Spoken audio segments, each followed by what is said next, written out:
എല്ലാവർക്കും നമസ്കാരം. എൻ്റെ പേര് മോഹന സുരേഷ്. ശ്രീനാരായണ ഗുരു ഓപ്പൺ യൂണിവേഴ്സിറ്റിയുടെ BA മലയാളം കോഴ്സിൻ്റെ 3rd സെമ്മിലെ ഭാഷാശാസ്ത്ര പഠനത്തിലെ ഫസ്റ്റ് ബ്ലോക്കിലെ ഫസ്റ്റ് യൂണിറ്റ് ആണ് ഞാൻ ഇന്ന് ഇവിടെ പറയാൻ പോകുന്നത്. ഭാഷ, സവിശേഷതകളും നിർവചനങ്ങളും. തമ്മിൽ ആശയവിനിമയം നടത്താനുള്ള മാധ്യമങ്ങൾക്കാണ് ഭാഷ എന്ന് പറയുന്നത്. മനുഷ്യന് ലഭിച്ചിട്ടുള്ള ഏറ്റവും വലിയ സിദ്ധിവിശേഷമാണ് ഭാഷ. ആശയവിനിമയത്തിന് വേണ്ടി ഉപയോഗിക്കുന്ന ഭാഷയാണ് മനുഷ്യനെ മറ്റെല്ലാ ജീവികളിൽ നിന്നും വ്യത്യാസപ്പെടുത്തുന്നത്. മൃഗങ്ങളുടെ ആശയവിനിമയ രീതിയെ ഭാഷാപരിധിയിൽ ഉൾപ്പെടുത്താൻ കഴിയുകയില്ല. ഭാഷ എന്നത് വെറും ആശയവിനിമയം മാത്രമല്ല, അത് തലമുറകൾ ആർജിക്കുന്ന വിജ്ഞാനവും നേടിയ സംസ്കാരവും അടുത്ത തലമുറകളിലേക്ക് പകർന്ന് മനുഷ്യരാശിയെ പുരോഗമനത്തിലേക്ക് നയിക്കുന്നു.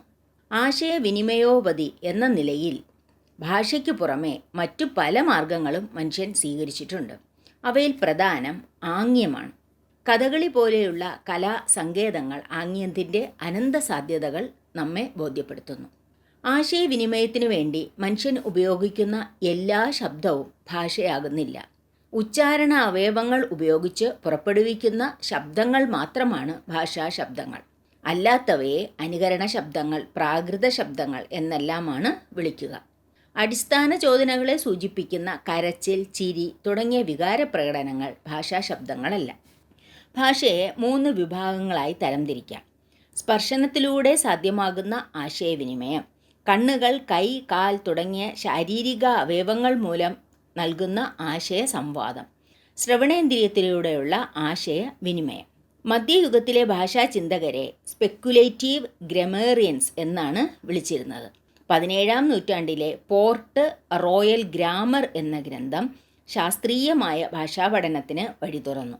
വ്യാകരണം, ഭാഷാചരിത്രം എന്നിങ്ങനെയുള്ള പഠനമേഖലയിലൂടെ കടന്നുവന്ന ഭാഷാപഠന ശാഖ ആധുനിക കാലത്താണ് ഭാഷാ അപഗ്രഥനത്തിൻ്റെ ശാസ്ത്രീയമായ ഭാഷാശാസ്ത്ര പഠനമായി മാറിയത്.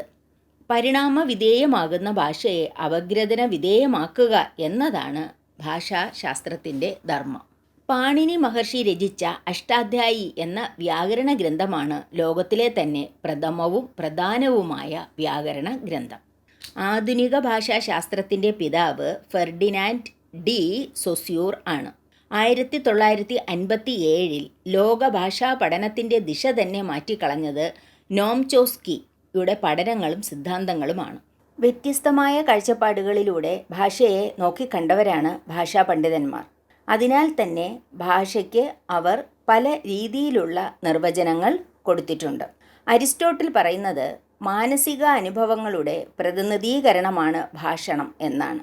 KM പ്രഭാകരകാര്യരുടെ അഭിപ്രായത്തിൽ ഒരു പ്രത്യേക ജനവിഭാഗം ആശയവിനിമയാർത്ഥം ഉപയോഗിക്കുന്നതും ആശയവുമായി വെറും താൽക്കാലിക ബന്ധം മാത്രമുള്ളതുമായ ഉച്ചാരണ ശബ്ദങ്ങളുടെ സ്വരൂപഘടനയോടുകൂടിയ പഠിതവൃത്തിയാണ് ഭാഷ എന്നതാണ്. എഡ്വേർഡ് സ്പീർ പറയുന്നത് സ്വേച്ഛാപരമായി ഉൽപ്പാദിപ്പിക്കപ്പെട്ട ആശയങ്ങളും വികാരങ്ങളും ആഗ്രഹങ്ങളും വിനിമയം ചെയ്യാനുള്ള മാനുഷികവും വാസനാ പ്രചോദിതവുമല്ലാത്ത ഉപാധിയാണ് ഭാഷ എന്നതാണ്. ഗോദവർമ്മ പറയുന്നത് നമ്മുടെ വികാരങ്ങളെയും വിചാരങ്ങളെയും അന്യോന്യം വിനിമയം ചെയ്യുന്നതിന് കണ്ടനാളത്തെയും മൗഖികങ്ങളായ അവയവങ്ങളെയും പ്രവർത്തിപ്പിക്കുന്നതിൻ്റെ ഫലമായി ഉണ്ടാകുന്ന വിവിധ ധ്വനികളുടെ കൂട്ടമാണ് ഭാഷ എന്നതാണ്.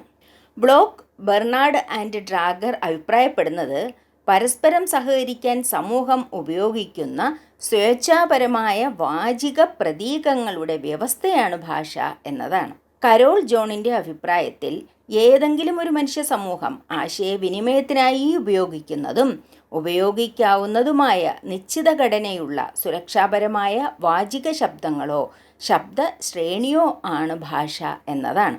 നോം ചോസ്കിയുടെ അഭിപ്രായത്തിൽ മനുഷ്യ മനസ്സിലെ അന്തർഗത സ്വഭാവങ്ങളും നമ്മുടെ വർഗത്തിൻ്റെ ജനിതക സിദ്ധിയും ഉൾക്കൊള്ളുന്ന പ്രാപഞ്ചിക നിയമങ്ങളുടെ ഒരു സവിശേഷ ഗണമാണ് ഭാഷ.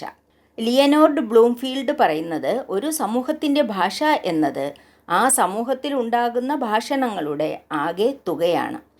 വാറ്റ്മോഗ് പറയുന്നത് ഭാഷ മാനുഷികമാണ്, വാചികവും ക്രമബദ്ധവുമായ പ്രതീക വ്യവസ്ഥയാണ്, വിജ്ഞാന സംക്രമണത്തിനുള്ള ഉപാധിയാണ്, സാമൂഹികമായ ഇടപെടലുകളുടെ വ്യവസ്ഥാപിത രൂപമാണ് എന്നാണ്.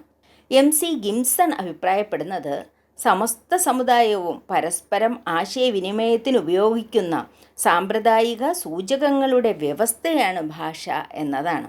ഇങ്ങനെ പല ഭാഷാ പണ്ഡിതന്മാർ പല രീതിയിൽ ഭാഷയെ നിർവചിച്ച് വച്ചിട്ടുണ്ട്. ഭാഷയുടെ സവിശേഷതകൾ. സൂക്ഷ്മമായി ഭാഷയുടെ സവിശേഷതകളെ അവലോകനം ചെയ്യുന്നതിനു പകരം ഭാഷയുടെ വ്യാവർത്തക സ്വഭാവത്തെ പഠന വിധേയമാക്കുന്ന ശാസ്ത്രീയമായ മേഖലയാണ് ഭാഷാശാസ്ത്രം.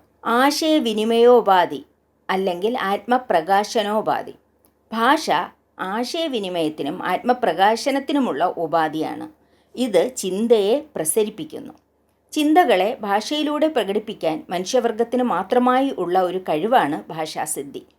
പ്രതീകാത്മകത. ഭാഷ എന്നത് പ്രതീകാത്മകമാണ്. ആശയം, അർത്ഥം, വസ്തു എന്നിവയെ സൂചിപ്പിക്കുന്ന ചിഹ്നമാണ് പ്രതീകം. ഭാഷയിലെ പ്രതീകങ്ങൾ വാക്കുകളാണ്.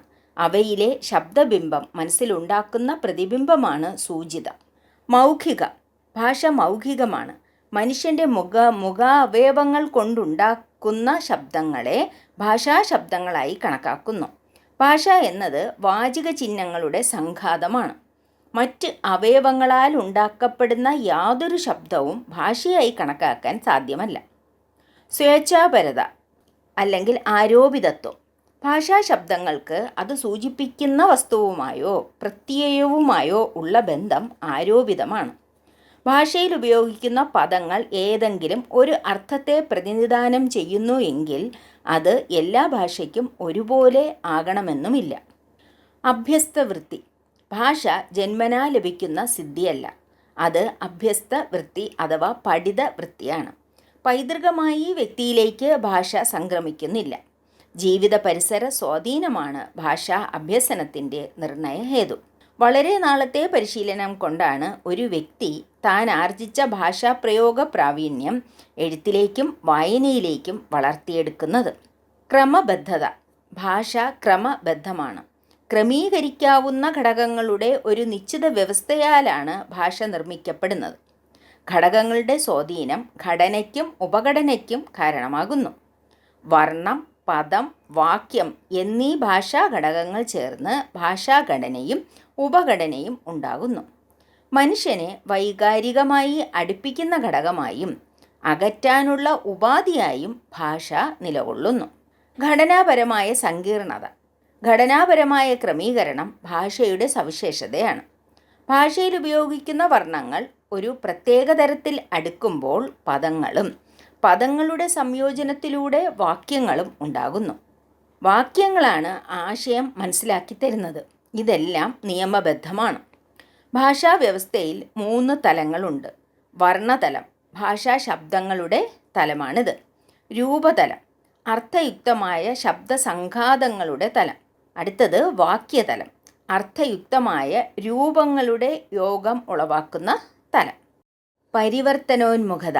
പരിവർത്തനോന്മുഖതയാണ് ഭാഷയുടെ മറ്റൊരു സവിശേഷത. തനിക്ക് കൈവന്ന പരിമിതമായ ശബ്ദങ്ങളും അവ കൊണ്ടുണ്ടാകുന്ന പരിമിതമായ പദങ്ങളുമാണ് ഏതൊരു ഭാഷയ്ക്കും അടിസ്ഥാനം. അവയുടെ മാറ്റിയും മറിച്ചുമുള്ള വിന്യസത്തിലൂടെ മനുഷ്യൻ ആശയപ്രപഞ്ചം കൈമാറുന്നു. ഭാഷയുടെ സ്വഭാവം കാലം ചെല്ലുംതോറും മാറിക്കൊണ്ടിരിക്കുന്നു. ശബ്ദസ്വരൂപമാണ് ഭാഷ. പരിണാമം ഭാഷകളുടെ പൊതു സ്വഭാവമാണ്.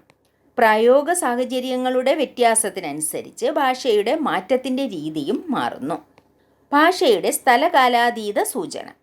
മറ്റ് ജീവികളുടെ ആശയപ്രകാശനം സ്ഥലകാലബദ്ധമാണ്. ആശയപ്രകാശനം നടത്തുന്ന സമയത്ത് ആ സമയം നടക്കുന്ന കാര്യങ്ങളെ മാത്രമേ അവയ്ക്ക് വിനിമയം ചെയ്യാൻ കഴിയുകയുള്ളൂ. എന്നാൽ മനുഷ്യരുടെ ഭാഷാ പ്രയോഗത്തിന് ഈ പരിമിതിയില്ല. ഭൂത, വർത്തമാന, ഭാവി കാര്യങ്ങൾ പരാമർശിക്കാൻ മനുഷ്യഭാഷയ്ക്ക് കഴിയുന്നു. ഈ ഭാഷ മനുഷ്യൻ്റെ വ്യക്തിത്വത്തിൻ്റെ അടയാളമാണ്. വാമൊഴി, വരമൊഴി. ഭാഷയെ 2ആയി തിരിച്ചിരിക്കുന്നു, വാമൊഴിയെന്നും വരമൊഴിയെന്നും. വാമൊഴി എന്നത് സംസാര ഭാഷയാണ്. സാധാരണ വ്യവഹാരത്തിന് ഉപയോഗിക്കുന്ന ഭാഷയാണ് സംസാര ഭാഷ. ഒരാശയം മറ്റൊരാളിലേക്ക് പകരുക എന്ന പ്രാഥമിക കൃത്യം മാത്രമേ വാമൊഴിയിലൂടെ പ്രാവർത്തികമാകുന്നുള്ളൂ. ലിഖിത ഭാഷയാണ് വരമൊഴി. ലിഖിത ഭാഷയ്ക്ക് ലിപി അത്യാവശ്യമാണ്. ശബ്ദത്തെ എഴുത്തിലൂടെ പ്രതിനിധാനം ചെയ്യുന്ന ചിഹ്നങ്ങളാണ് ലിപി. ഓരോ ശബ്ദത്തിനും പ്രത്യേകം പ്രത്യേകം ലിപിയുണ്ട്. ഓരോ ശബ്ദത്തെയും അടയാളപ്പെടുത്തുകയാണ് ലിപിയുടെ ധർമ്മം. സംസാര ഭാഷയാണ് ഭാഷയുടെ യഥാർത്ഥ സ്വഭാവം പ്രദർശിപ്പിക്കുന്നത്. ഒരു വിഷമവും കൂടാതെ സംസാര ഭാഷ സ്വായത്തമാക്കാൻ കഴിയും. പക്ഷേ എഴുതിയത് വായിക്കണമെങ്കിൽ ലിപി അറിഞ്ഞേ തീരൂ. ഭാഷയിലൂടെ മാത്രമേ ലോകവിജ്ഞാനം നേടിയെടുക്കാനാകൂ. ഭാഷയുടെ സവിശേഷതകളെ മുൻനിർത്തി നന്ദി, മനുഷ്യൻ മനുഷ്യനായി തീർന്നു എന്ന് പ്രസ്താവിച്ചത് ദെക്കാർത്തേയാണ്. കാലം ഭാഷയിലും മാറ്റങ്ങൾ ഉണ്ടാക്കും. പ്രയോഗിക്കുന്ന ആളുകളുടെ സാമൂഹിക സ്ഥിതി, മാനസിക ഘടന എന്നിവയും ഭാഷ ഉപയോഗിക്കുന്ന പ്രദേശത്തിൻ്റെ കാലാവസ്ഥ, ഭൂപ്രകൃതി മുതലായ ഘടകങ്ങളും ഭാഷയുടെ മാറ്റത്തെ സ്വാധീനിക്കുന്നു. ഭാഷയുടെ പൂർവ്വരൂപം കണ്ടെത്താനും അവയുടെ അർത്ഥമെന്തെന്ന് കണ്ടെത്താനും ഭാഷാചരിത്രത്തെയും വ്യാകരണത്തെയും കുറിച്ചുള്ള ധാരണ ഉണ്ടായേ തീരൂ. നാം കൈമാറാൻ ആഗ്രഹിക്കുന്ന ആശയം ലളിതവും ശക്തവുമായ രീതിയിൽ അവതരിപ്പിക്കുകയാണ് നല്ല ഭാഷ ചെയ്യേണ്ടത്. എത്രത്തോളം വിശദമായി അർത്ഥം ബോധിപ്പിക്കാൻ കഴിയുമോ അതാണ് ഭാഷയുടെ വിജയം. ഭാഷാശാസ്ത്രത്തിൻ്റെ പഠന മേഖലകളെക്കുറിച്ചാണ് ഇനി പറയാൻ പോകുന്നത്. 1. സ്വനവിജ്ഞാനം. ഭാഷയുടെ ഏറ്റവും ചെറിയ ഘടകമായ ഉച്ചാരണ ശബ്ദമാണ് സ്വനം. ഉച്ചാരണ ശബ്ദങ്ങളെ പറ്റിയുള്ള പഠനശാഖയാണ് സ്വനവിജ്ഞാനം. സ്വനിമ വിജ്ഞാനം. ഒരു ഭാഷയുടെ അർത്ഥഭേദമുണ്ടാക്കാൻ കഴിവുള്ള ഏറ്റവും ചെറിയ ഘടനാപരമായ ഘടകമാണ് സ്വനിമ. ഉച്ചാരണ ശബ്ദങ്ങൾ ഭാഷയിൽ പ്രവർത്തിക്കുന്നത് എങ്ങനെയെന്ന പഠനമാണ് സ്വനിമ വിജ്ഞാനം. അടുത്തത് അക്ഷരവിജ്ഞാനമാണ്. സ്വനിമയിൽ ഏതെല്ലാം രീതിയിൽ കൂടിച്ചേരുന്നു എന്നതിൻ്റെ വിശദീകരണമാണ് അക്ഷരവിജ്ഞാനം. അടുത്തത് രൂപിമ വിജ്ഞാനം. ഭാഷയിലെ അർത്ഥമുള്ള ശബ്ദങ്ങളിൽ ഏറ്റവും ചെറുതാണ് രൂപിമം. രൂപിമത്തെക്കുറിച്ചുള്ള പഠനശാഖയാണ് രൂപിമ വിജ്ഞാനം. രൂപിമ സ്വനിമ വിജ്ഞാനം. രൂപിമങ്ങളും സ്വനിമങ്ങളും തമ്മിലുള്ള പരസ്പര ബന്ധമാണ് രൂപിമ സ്വനിമ വിജ്ഞാനത്തിന് അടിസ്ഥാനം. വാക്യഘടനാ വിജ്ഞാനം. പദങ്ങളുടെ യോജിപ്പിനെ പറ്റിയുള്ള പഠനമാണ് വാക്യഘടനാ വിജ്ഞാനം. അർത്ഥവിജ്ഞാനം. ഭാഷയിലെ പദങ്ങളും വാക്യങ്ങളും നൽകുന്ന അർത്ഥത്തെക്കുറിച്ചുള്ള അന്വേഷണമാണ് അർത്ഥവിജ്ഞാനം. പ്രായോഗിക ഭാഷാശാസ്ത്രം. ഭാഷയുമായി ബന്ധപ്പെട്ട യഥാർത്ഥ ജീവിത പ്രശ്നങ്ങൾ തിരിച്ചറിയുകയും അന്വേഷിക്കുകയും പരിഹാരങ്ങൾ കാണാൻ ശ്രമിക്കുകയും ചെയ്യുന്ന ഒരു ഇൻ്റർ ഡിസിപ്ലിനറി മേഖലയാണ് പ്രായോഗിക ഭാഷാശാസ്ത്രം. രീതി പഠനം, സമൂഹ പഠനം, മനഃശാസ്ത്ര പഠനം എന്നീ മേഖലകൾ ഇതിൻ്റെ പരിധിയിൽപ്പെടുന്നതാണ്. രീതിയെ പറ്റിയുള്ള ഭാഷാശാസ്ത്ര പഠനശാഖയാണ് ശൈലീ വിജ്ഞാനീയം. ഏറ്റവും അധികം പ്രചാരത്തിലുള്ള ഭാഷാശാസ്ത്ര പഠന രീതിയാണ് സാമൂഹിക ഭാഷാ പഠനം. സമൂഹത്തിൻ്റെ ഉൽപ്പന്നമായി ഭാഷയെ കാണുന്ന രീതിയാണ് ഇത്. മനോവിശ്ലേഷണത്തിൽ ഭാഷാശാസ്ത്രം പ്രയോഗിക്കപ്പെട്ടതോടെ ഭാഷയും മനസ്സും തമ്മിലുള്ള ബന്ധം കൃത്യമായി നിർവചിക്കാൻ കഴിഞ്ഞു. ആശയങ്ങളെ ഭാഷയായി സങ്കേതനം നടത്തുകയും തിരിച്ച് വിസങ്കേതനം നടത്തുകയും ചെയ്യുന്നത് എങ്ങനെ എന്നത് മനഃശാസ്ത്ര പഠനവും ഭാഷാശാസ്ത്രവും തമ്മിലുള്ള പഠനത്തിൽ നിർവചിക്കുന്നു. ഭാഷ അപഗ്രഥനം. ന്യായാധിപനായിരുന്ന സർ വില്യം ജോൺസ് സംസ്കൃതത്തിന് ലത്തീൻ, ഗ്രീക്ക് തുടങ്ങിയ പാശ്ചാത്യ ഭാഷകളോട് ബന്ധമുണ്ടെന്ന് 1786 ചൂണ്ടിക്കാണിച്ചിട്ടുണ്ട്. ചരിത്രാതീത കാലത്ത് തന്നെ പിൻഗാമികളായ വിവിധ ഭാഷകൾക്ക് വഴിമാറിക്കൊടുത്ത് പ്രചാരലുപ്തമായി പോയതിനാൽ പിൽക്കാല ഗവേഷകർക്ക് പോലും സങ്കല്പത്തിൽ മാത്രം കാണാൻ കഴിയുന്ന പൊതുവായ ഒരു ഉത്ഭവസ്ഥാനമെന്ന് കരുതാവുന്ന ഒരു മൂലഭാഷയെപ്പറ്റി ഇദ്ദേഹം പ്രസ്താവിച്ചു. 19-ാം ശതകത്തിലെ താരതമ്യാത്മകവും ചരിത്രപരവുമായ എല്ലാ ഭാഷാ പഠനങ്ങൾക്കും വഴിതെളിച്ചത് വില്യം ജോൺസിൻ്റെ മർമ്മസ്പർശിയായ ഈ ദർശനമാണ്. അങ്ങനെയാണ് താരതമ്യ ഭാഷാശാസ്ത്ര പഠനത്തിൻ്റെ ഈറ്റില്ലം ഇന്ത്യയായി മാറിയത്. ഏകകാലികം. ഏതെങ്കിലും ഒരു കാലഘട്ടത്തിലെ ഭാഷയെ വസ്തുനിഷ്ഠമായി അപഗ്രഥിക്കുന്നതാണ് ഏകകാലിക പഠനം. വസ്തുതകൾ വിവരിക്കുക, ഘടനയെ വ്യക്തമാക്കുക എന്ന അർത്ഥത്തിൽ ഏകകാലിക പഠനങ്ങൾക്ക് സാമാന്യമായി അവലംബിക്കുന്ന സമീപന രീതിയെ വിവരണാത്മകം എന്നും ഘടനാത്മകം എന്നും വിളിക്കുന്നു. ഏകകാലിക പഠനത്തിലെ വിവരണാത്മക രീതിക്ക് പ്രാധാന്യം ലഭിച്ചത് ഭാഷാശാസ്ത്രത്തിൻ്റെ ആവിർഭാവത്തോടെയാണ്. വസ്തുനിഷ്ഠമായ വിവരണം, സംഭരിച്ച വസ്തുതകളെ അടിസ്ഥാനമാക്കി അപഗ്രഥനം നടത്തുക, വിധിനിർണയം നടത്താതെ വ്യത്യസ്തങ്ങളായ പ്രയോഗങ്ങളെ ഏത് സാഹചര്യത്തിൽ പ്രത്യക്ഷപ്പെടുന്നുവെന്ന് ചൂണ്ടിക്കാണിക്കുക, ഭാഷാപ്രയോഗത്തിലുള്ള എല്ലാ തലങ്ങളിലെയും ഘടകങ്ങളെയും അവയുടെ സംയോജന രീതിയെയും വ്യക്തമാക്കുന്ന തരത്തിലുള്ള സമീപനം എന്നിവയാണ് ഇതിൻ്റെ പ്രത്യേകത. ഏകകാലികം എന്നതിൽ കാലദൈർഘ്യത്തെക്കുറിച്ചുള്ള നിഷ്കൃഷ്ടമായ വിവക്ഷയില്ല.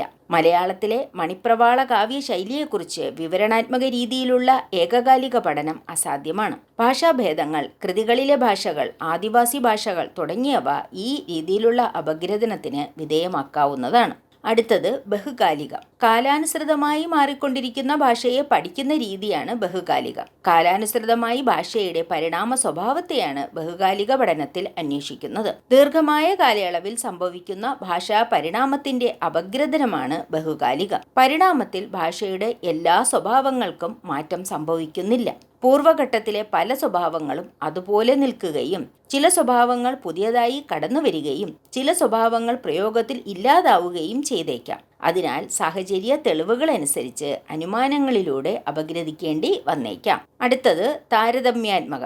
ഒരു ഭാഷാ ഗോത്രത്തിന്റെ ചരിത്രം പഠിക്കുന്ന ബഹുകാലിക സമീപന രീതിയുടെ പേരാണ് താരതമ്യാത്മകം. ഒരേ ഗോത്രത്തിൽപ്പെടുന്ന സമാന സ്വഭാവങ്ങൾ പ്രകടിപ്പിക്കുന്ന ഭാഷകളിൽ കാണുന്ന സജാത്യ വൈജാത്യങ്ങൾ പഠന വിധേയമാക്കിക്കൊണ്ട് വ്യാകരണം തയ്യാറാക്കുന്ന രീതിയാണ് താരതമ്യാത്മക പഠനം അഥവാ തുലനാത്മക പഠനം. മൂലഭാഷയും അതിൽ നിന്ന് പല ഘട്ടങ്ങളിലായി വേർതിരിഞ്ഞ് സ്വതന്ത്ര വ്യക്തിത്വം സ്ഥാപിച്ച ഭാഷകളും കടന്നുവരുന്നു. താരതമ്യാത്മക ഭാഷാ അപഗ്രഥനത്തെ ചരിത്രാത്മക ഭാഷാ അപഗ്രഥനം എന്നും പറയുന്നു. കാൾഡിലിൻ്റെ ദ്രാവിഡ ഭാഷാ വ്യാകരണം ദ്രാവിഡ ഗോത്രത്തെക്കുറിച്ച് തുലനാത്മക രീതിയിൽ രചിച്ച ഗ്രന്ഥമാണ്. കെ ഗോദവർമ്മയുടെ കേരള ഭാഷാ വിജ്ഞാനീയത്തിലും ഈ സ്വഭാവം പ്രകടമാകുന്നു. തമിഴ്, മലയാള ഭാഷാ ചരിത്രങ്ങളുടെ താരതമ്യ പഠനം ഈ രീതിയിൽ നടത്താവുന്നതാണ്. നാലാമത്തത് വ്യതിരേകാത്മകം. ഏകകാലിക ഭാഷാ അപഗ്രഥനങ്ങളുടെ താരതമ്യമാണ് വ്യതിരേകാത്മക ഭാഷാശാസ്ത്രം. രണ്ട് വ്യത്യസ്ത ഭാഷകളെ താരതമ്യം ചെയ്യുന്നതിലൂടെ അവയുടെ വ്യാകരണ വ്യവസ്ഥകളുടെ സാമ്യ വ്യത്യാസങ്ങൾ പഠിക്കുന്ന സമീപന രീതിയാണിത്. അന്യഭാഷകളുടെ പഠനം എളുപ്പമാക്കി തീർക്കുന്നു എന്നതാണ് ഇതിൻ്റെ പ്രയോജനം. മാർത്താണ്ഡവർമ്മയുടെ കാലത്ത് നിലവിലിരുന്ന തമിഴ്, മലയാളങ്ങളെക്കുറിച്ചുള്ള താരതമ്യ പഠനം വ്യതിരേകാത്മക രീതിയിലുള്ളതാണ്. ഈ വീഡിയോ ഇഷ്ടപ്പെട്ടെങ്കിൽ ലൈക്ക് ചെയ്യുക, സബ്സ്ക്രൈബ് ചെയ്യുക, മാക്സിമം ഷെയർ ചെയ്യുക. നന്ദി, നമസ്കാരം.